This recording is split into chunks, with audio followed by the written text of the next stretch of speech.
Gavel about this? Wow, Yeah, so you should gavel. You want to give it a try? If I'm lit up, what does this mean? Give it a try. Now you're green. Now you're talking. I can talk. Okay. Yeah.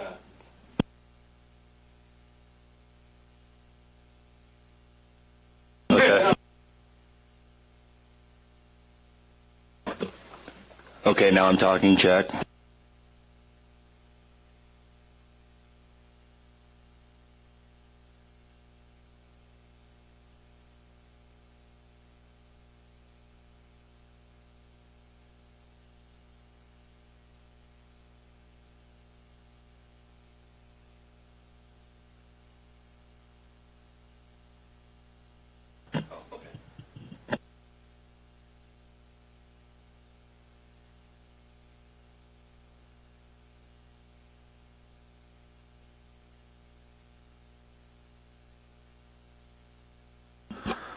All right, I'd like to call to order the Planning Commission meeting for April 22nd, 2019. Do we do a roll call? All right. Chair Edding, Commissioner Rogan, Commissioner Neufeld, Here. Commissioner Schnabel, Present. Commissioner Miller. Here. That's right, and then they're all here, so now we'll just need to do the swearing in. I'd like to swear in our new commissioner, David Hamrick. I believe Dora, she take it from here. I do.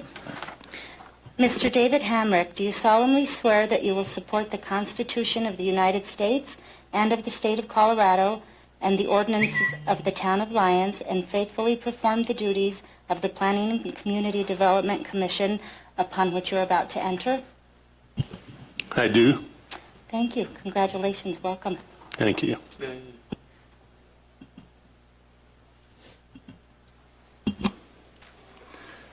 So we'll now move to a staff update on current development and pending land use applications. Sure. So we have we have three larger developments that are coming in. One is a building on Main Street at 446 Main. We have sent that out for referral 2 weeks ago, starting the 28-day referral period. So we'll be collecting comments from referral agencies as well as neighbors in the area. And they are refining their package for some of the referral comments that have already come in. One of the big ones was from the Utilities and Engineering Board. They wanted a improved drainage report, and we're trying to figure out what that means at this point. This building accepts a lot of the drainage off of Steamboat Mountain, so it has drainage implications that are reaching beyond that property alone. So they want to evaluate the inputs to that drainage in a little bit broader fashion, so looking up the street. And so we're refining that for review by our engineer at this point. Other than that, most of their material is complete. And we should be seeing that come sometime in May. There is a dispensary at 4170 Highway near Spirit Hounds, and their application has just been completed. They are ready for referral. We should be sending that out this week, starting another 28-day period. Both of those are development reviews that come to the BCDC for approval. So the dispensary will go through a design review because it's in our design overlay. So we're evaluating currently how they meet those design guidelines, and if they are asking for waivers, we should schedule potentially at the next meeting a design review of those guidelines. A workshop to have them present and get feedback on the waivers they will request. Quick question. Remind me, the What is the design overlay in that area? It's the commercial and mixed-use design guidelines.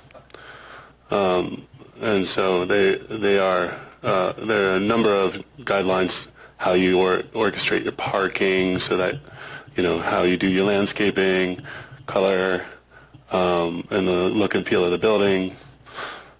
So all of those each have a standard or a guideline, and if they're asking for waivers from a standard, they have to come and ask from those from the PCDC. Generally, they have to meet most of the standards, is what it says. So they can ask for some waivers. If they're generally consistent with those guidelines, you can approve. Summit is the affordable housing group.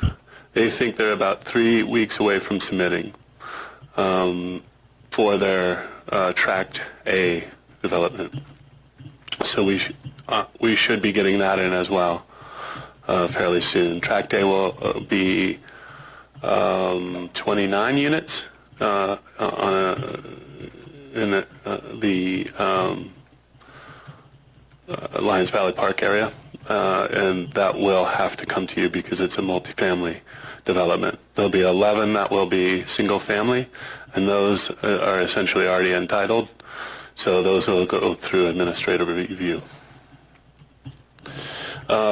There are about 4 ADU applications that are in various stages. One of them you'll see tonight, and there are 2 that are either submitting or ready to submit. There is a AT&T cell tower that is also submitted. They just got their application in on Friday, and it looks complete, so that should go out to referral this week as well. And those are the big coming to you developments.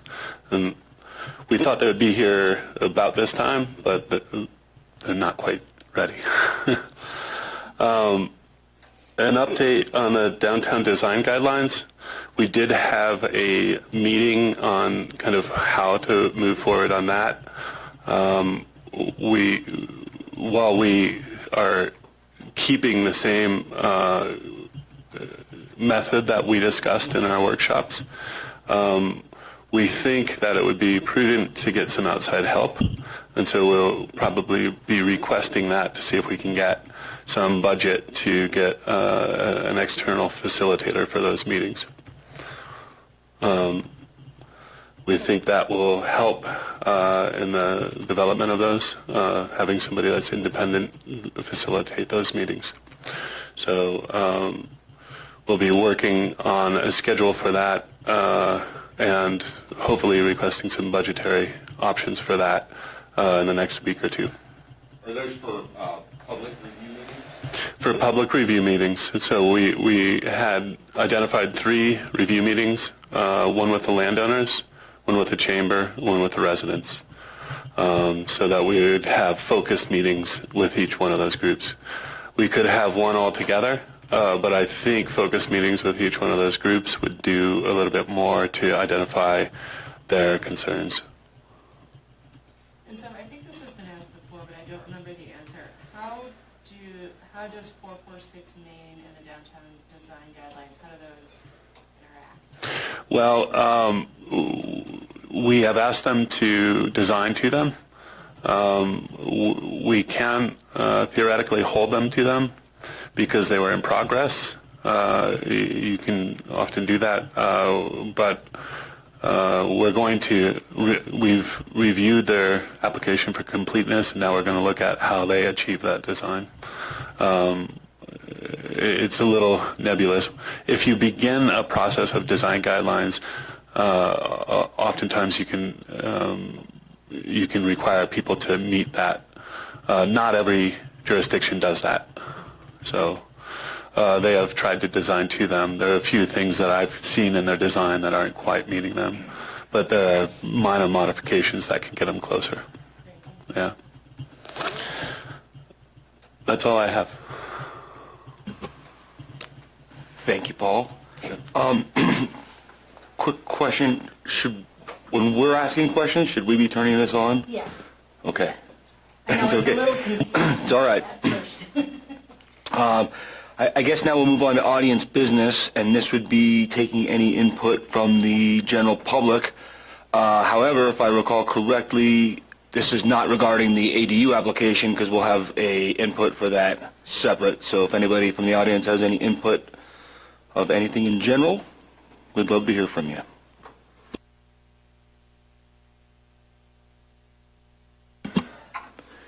I'll take that as a no. So it doesn't sound like we have any general audience business, so I guess we'll move right into our public hearing for review of a conditional use review for an ADU at 406 Prospect, which I believe will... Oh, Chair, I have to recuse myself since this will be coming before the trustees at a later time. we'll come get you. No, I guess I'll just go home. Yeah. Yeah, you can sit. Thanks, Lloyd. I have a question. I live approximately a block away from there. Should I recuse myself or no? If you feel you have a conflict, you can, but not because you live a block away from Okay. there. You don't have to. Yeah, you Okay. have no financial interest, and you'll be voting here. Okay. Great, so we all got preliminary reviews. I guess we'll move into a report from Mr. Paul Glasgow. Thank you. Commissioners, we received an application for the ADU about 4 months ago, and it was not complete. About a month ago, it became complete. They submitted all of the final information, and once it was complete, we sent that out again for referral. We received 2 referrals that came in after the packet. One was before, it was fire, and I forgot to include it.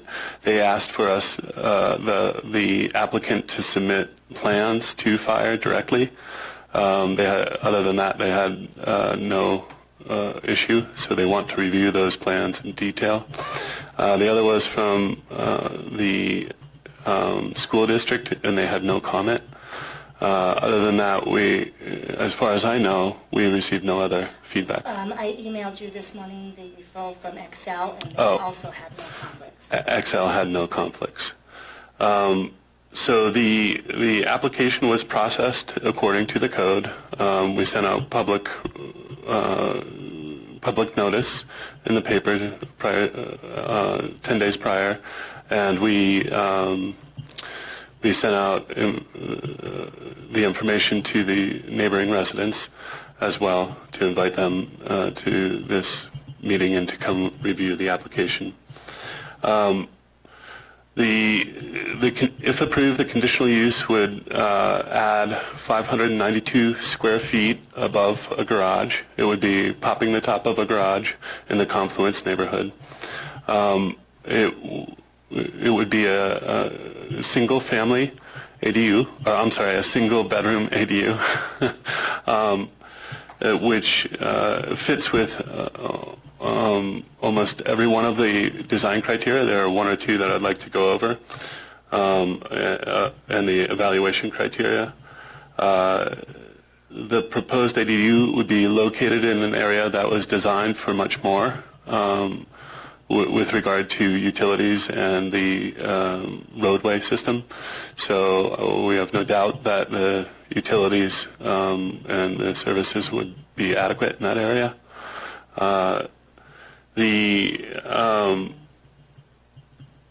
It would also diversify the type of dwelling in that neighborhood, so it would add a smaller dwelling there. It would be taller than the primary residence, which is not something that is typically desired with an ADU. But in this case, because it's in the flood, the 100-year floodplain, it's better than putting it on the ground, if you can, rather than adding another impervious surface to the ground. And the neighbor to the rear of the property and the neighbor to the side of the property also have larger ceilings than single family. So it isn't out of character for in general for the buildings in the area, although it is on the site. There is a shed in the back that violates the setback, but it was there previously prior to the owner purchasing the property, so it is a non-conforming shed.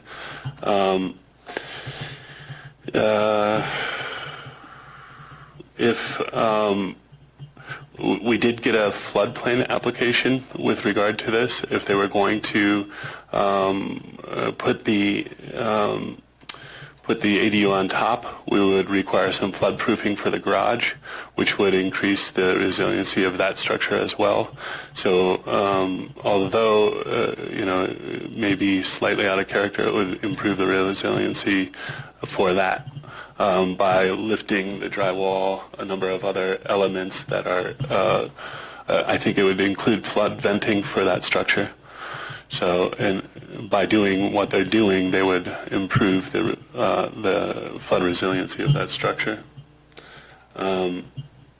Excuse me, Paul, do you know where the level of the slab, existing slab is in relation to the base flood elevation? I do, not right off the top. I think it is in that, the site plan. Let me look here.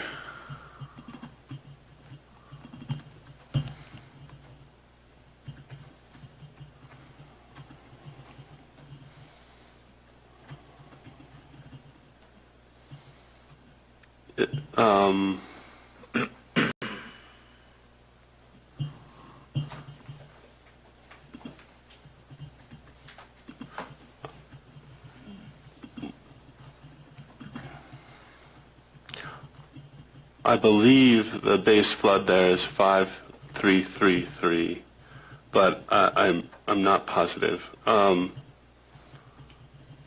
the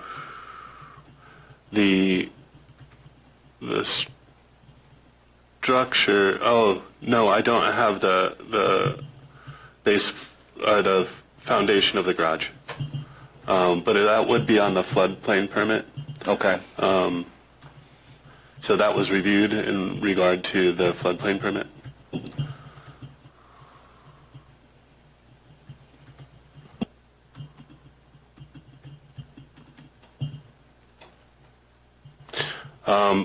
So back to the report. Let's see here. Give me a second. The application meets all of the criteria of 16730, except that the proposed structure would sit atop of the garage, and it is typical in ADUs that you're supposed to put the ADU away from the neighbors. This is right on the edge of the neighbor's property line. So because this is above a garage and it's in the floodplain, maybe that's okay. We're unsure whether the application is meeting green building standards. There was nothing in that application. When I spoke to the applicant, I said we may request something like Energy Star appliances or LED lighting to achieve that, and the applicant seemed to be okay with that. We didn't have a chance to modify the application prior to this meeting. I think those are the two inconsistencies with that code. Other than that, the application met the code, the evaluation criteria. So I would recommend approval of the conditional use permit.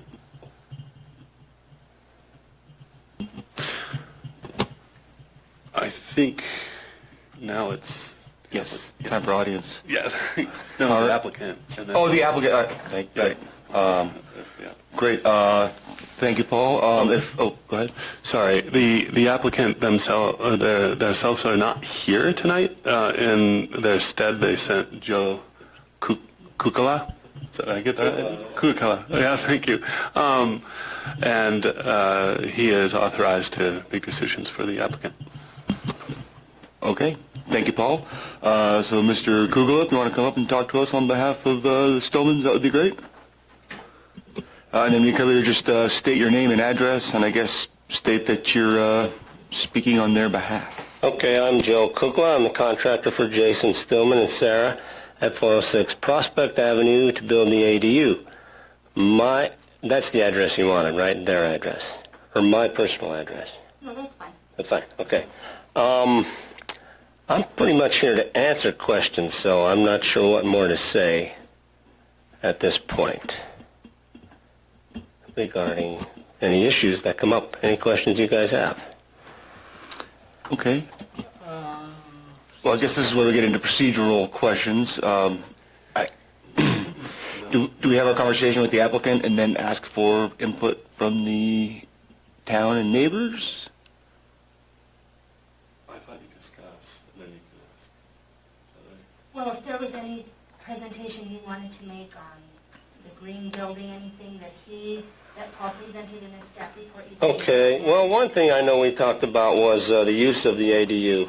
And it is literally like a mother-in-law suite. They just had a young child, and their parents are spending a lot of time there at the house helping with the kids. So it's kind of a place for them to stay, both Jason's parents and Sarah's parents, and other visitors.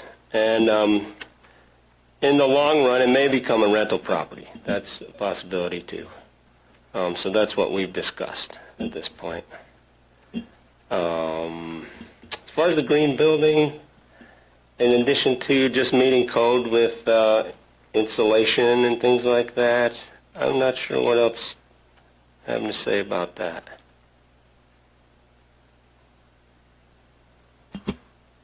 Okay. But I'm here to answer questions, so. Okay. Well, I think what we'll do is we'll ask the audience if anybody's come here to comment on the project from the general audience. We'd invite you to come up, state your name and address, and go ahead. Joe, I think you could probably have a seat, and then I think we'll discuss, and we might have some more questions for you. Sir.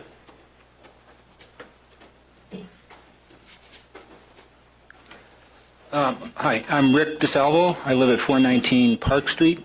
We're just on the north side of the alley that is not directly adjacent to the Stillman's house, but looks into the property from the alleyway. And we're probably 2 houses over on the alleyway from their property line. And I've spoken to Jason just about what they were wanting to accomplish with this ADU, and I was quite interested that they're trying to do it through an addition to their garage, because I'm similarly situated. I have a garage that couldn't be an ADU because it sits basically on the ground and below the base flood elevation. So I like the idea that he's going to put it in above the garage. I don't think there'd be a view shed issue or anything like that. They're basically in a flat part of the confluence, so I don't think that'll interfere. And there's some trees around it and that sort of thing. So basically, I'm in favor of approving the ADU. The size looks okay, and I know that their in-laws visit them quite often. So basically, just wanted to say we supported it. And thanks for your time. Thanks. Thank you. Thank you. Anyone else?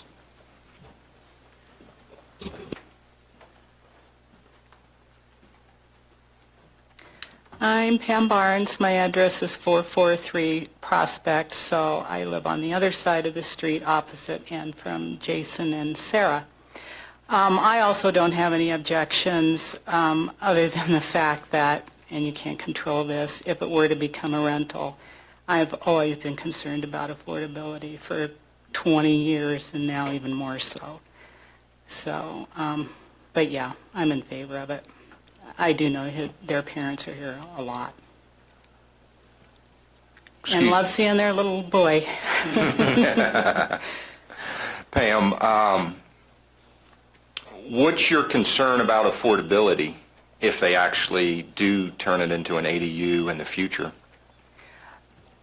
That it won't be affordable for the lower income people who work in all our stores and Right. struggle to stay here. Got it. Thank It's you. so restrictive here that way, and it just saddens me. Thank you. Thank you very much.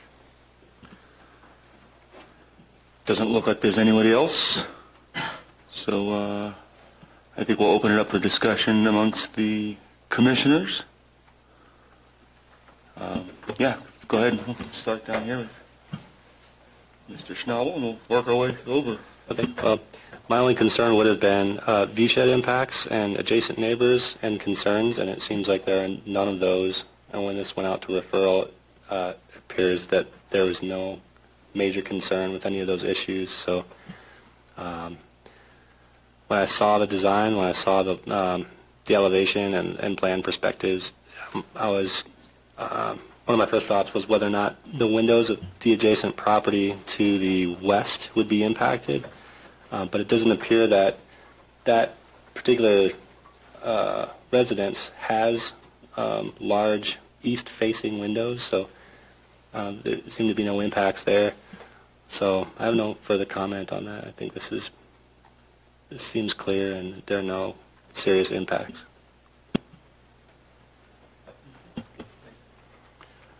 Just a question slash potentially comment on green building. For like national green building standards, is there a higher requirement on insulation over what maybe we have here in code? So it's something you happen to know off the top of your head, Paul?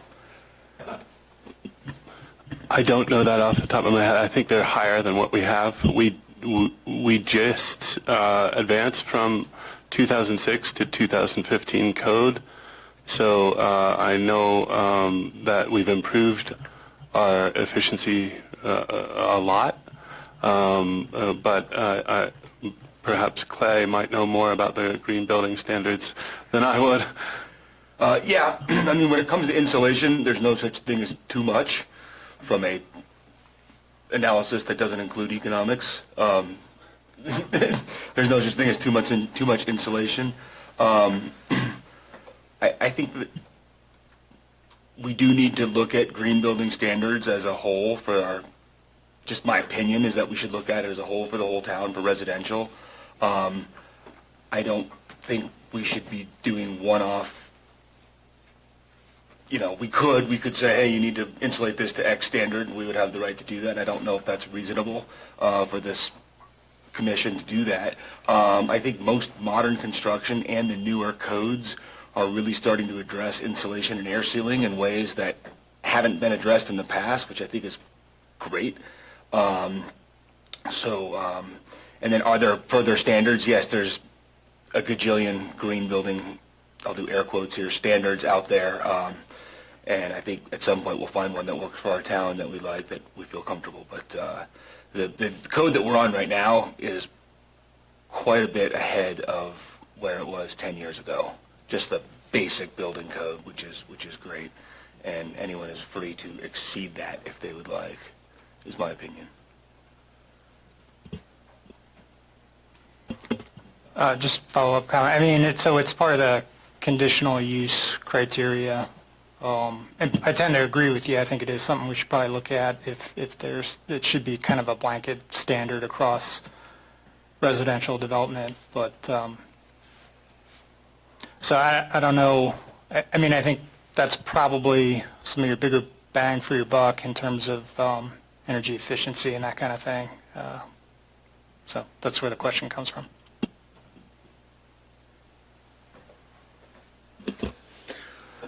My only concern is base flood elevation, where the level of the slab of the existing slab in the garage is.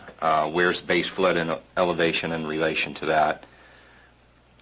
if the slab is above BFE, I don't, I mean, I see the point in adding flood vents, but it's already above BFE. I'm just saying if. Other than that, that's it. I'm more thinking of the flood. Because if there's somebody living up there, we want to make sure. The stairs are coming off the north, so the garage would act as a buffer, presuming that the flood would come from the South St. Vrain, so hopefully the stairs wouldn't be impacted for escape. Plus, the hill on Prospect is right there. They could be to Pam's house in 10 seconds, 15 seconds, and be out of the flood, because it's uphill. But that's my only concern, is flood. Based on the review of the floodplain development permit and the suggestion that they had to bring the drywall up, it is my understanding that they are just around base flood elevation. It's probably a little bit below. Okay. So our standard is 2 feet above BFE for flood proofing. Yep. And I think Joe mentioned flood vents in that review. We catch those in that review, and they should be addressed there. Got it. Perfect. Is the concept around the flood vents is structural strength, right? So that the water can pass through and the structure will remain intact? Is that... I think it's the structure as well as the flow. You're trying to not interrupt the flow, and you're trying to, so you're not diverting the flow, you're letting it go through the building. And negatively affecting other properties? Correct. Okay, great. Comments? Any comments? No, I'm fine. I think it's, as long as there's no feedback from and we had the 2 residents tonight that were in favor, it's, sounds good to me. Thank you. Yeah, I'm in favor of it too. I do have a question though. So in the evaluation worksheet under 8B, detached ADU shall not be cited to minimize negative impacts, etc. It says the criteria was not met, and it looks like there's a beginning of a comment there, but I'm not sure what it's supposed to say. So it's on page 7. I just want to make sure I'm not missing anything. Yeah, I'm trying to find it. 6, 7. Oh, thank you.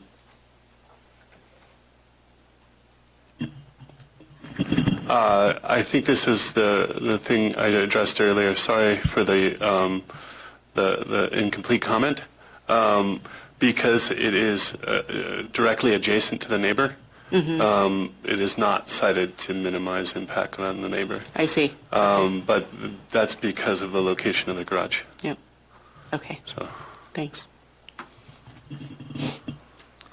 So my comments are pretty consistent with everybody else. I think it's great. I think as far as green building standards, short of us adopting something town-wide, I think I would like to ask the applicant to consider some Energy Star appliances, LED high-efficiency lighting, which honestly, both in this day and age, both of those are no-brainers, for lack of a better term. I would also just, from my experience in buildings like this, I saw you bringing a gas line over. If you were to look at mini-split heat pump systems for heating and cooling, and possibly heat pump water heaters, slightly higher upfront cost, you'll save money not bringing a gas line over. Combine that with solar, and you've got a pretty efficient way to go, but I certainly don't feel like I want to require that. I want to say, hey, think about that as a way to heat and cool the place. It's a great thing. I want to thank the neighbors for showing up. That's great. I would have loved to have heard from the neighbor directly to the west, but I'm assuming that individual was informed that this is happening and had a chance to show up or write a letter, and they didn't, and so I'll take that as either approval or a lack of disapproval, which is great. Just in a very general sense, since I'm the person that's been on this commission the longest, I absolutely love this. When we went through the process of talking about ADUs, we originally started as sort of affordable housing and a different type of housing stock, but as we went through the process of crafting these rules, we learned a lot of things about all of the uses for ADUs that are beyond just rentals, and having in-laws or grandparents coming into town and helping with childcare, presumably so that the parents can work or get a break.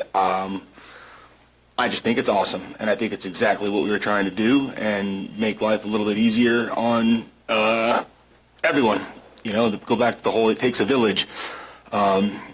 And having your in-laws in a separate building on the same property is probably pretty good for everyone. So I think it's great. I think it's neat. I hope the project goes smoothly, and yeah, I think it's good.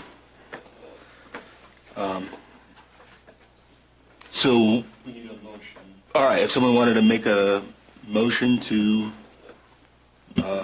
motion to approve, or I guess a motion to disapprove, but a motion to approve the ADU would be great. I'd like to make a motion.